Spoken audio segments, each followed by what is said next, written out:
Okay, so I don't consider myself anything close to a games journalist, and I'm not sure that I should even be participating in the hype culture that surrounds the release of a lot of Nintendo products. But while I'm in an ongoing battle with my ADHD, I happened to notice the thumbnail for what looked to be a trailer for a new 2D Mario game, where he turns into an elephant. And then right after that, I saw the trailer for an HD re-release of one of the first Mario games I ever played. So I just felt like I needed to talk about this.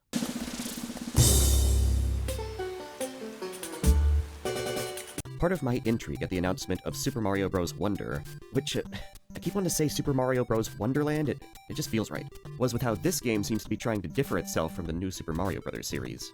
So I recently bought a 3DS for myself. This is because I wanted to play all the Mario games that I had previously only experienced through the filter of Mario Wiki. I played through the original New Super Mario Bros. And I remember a while back I tried replaying New Super Mario Bros. Wii, but it was kinda easy, so I got bored and just stopped playing it. Which seems to be the general conceit when it comes to the series. That, and that each installment is pretty much the same game, just with a few additions and some new levels. Really the only reason I plan to force myself to play through the rest of the series is because for the past decade I've been writing a treatment for my ideal Mario Bros. Animated series, despite the whole Nintendo Universal partnership basically putting the nail in the coffin for that idea.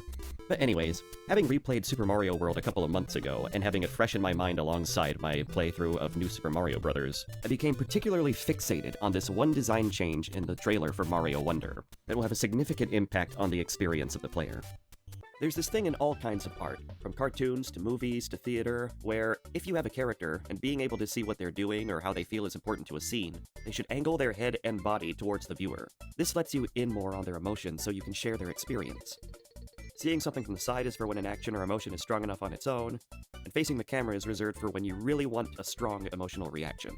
The first thing I noticed about Mario Wonder is how Mario angles his body out towards the viewer, which is how he looked in almost every 2D platformer from Mario 2 to Mario Land 2, and this has remained the case for almost every other competent 2D platformer in their extended franchise, except for New Super Mario. The New Super Mario Bros. Series mainly shows characters from the side, so you don't really feel as much of an attachment to Mario as you do in the earlier platformers. Another way in which they deviated from the older games is that by pulling back the camera, we could see enemies coming way before they're an immediate threat. While this is clearly a change made to accommodate multiple players, along with making the stages and platforms larger, these combined changes make for a very passive experience.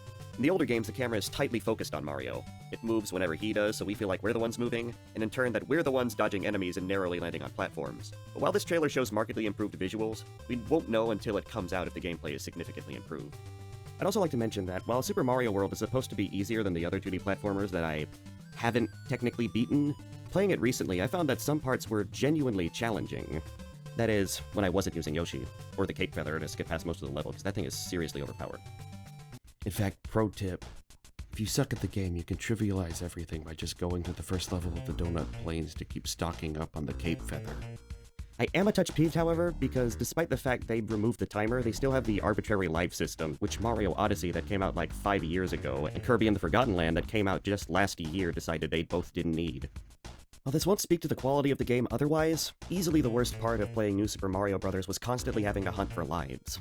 If anything, it was a distraction from the gameplay and it didn't actually help me get good.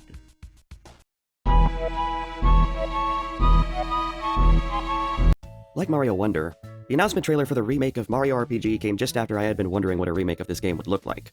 But unlike Mario Wonder, where pretty much anything would be an improvement on New Super Mario Bros., here I was thinking more about how they would stay faithful to the unique look of the original game. And then I got worried. Going back again to New Super Mario Bros. Wii, that game seems to be what ushered in what I call the modern theme park aesthetic of Mario games.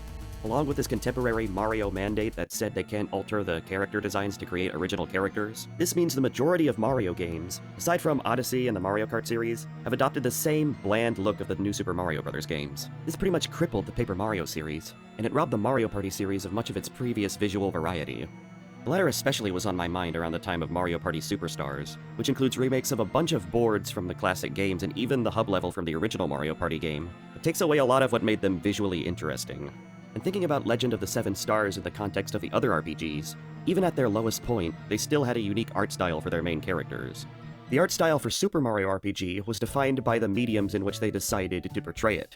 It was isometric, so the characters had to be looking up towards the audience, and it was pre-rendered because that was the new hotness in graphics at the time, for another couple of months. But I mean, when I first played this game on an legally, The pre-rendered look had aged much better than the contemporary showstopper of 1996. In fact, I don't know how many people appreciate just how good some pre-rendered games still look because the designers knew what they were doing, and how in the wrong hands, a remake could ruin it. So I wasn't confident this game would be safe from the theme park look. Picture my surprise when the trailer for this remake dropped, and everything seems to be intact.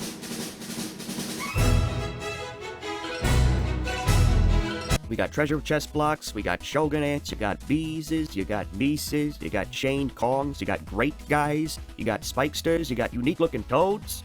In hindsight, I really shouldn't have been surprised, seeing as how Link's Awakening, the remake, was very faithful to the weirdness of the original game. I guess this means that unless they're repackaging a whole bunch of old boards in a new Mario Party game, the classics are immune to the theme park aesthetic. Or they're just dialing back on that mandate entirely, who knows.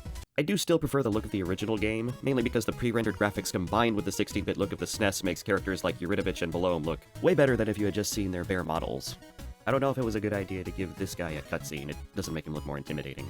It's for that reason that I'm probably gonna be buying the version of Super Mario RPG that comes bundled with like 20 other Super Nintendo games.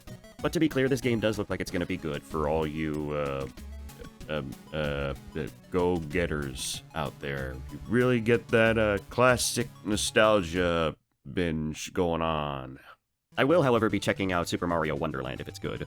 I want to reward Nintendo for making good artistic decisions, as opposed to purely financially motivated ones or completely reliant on nostalgia.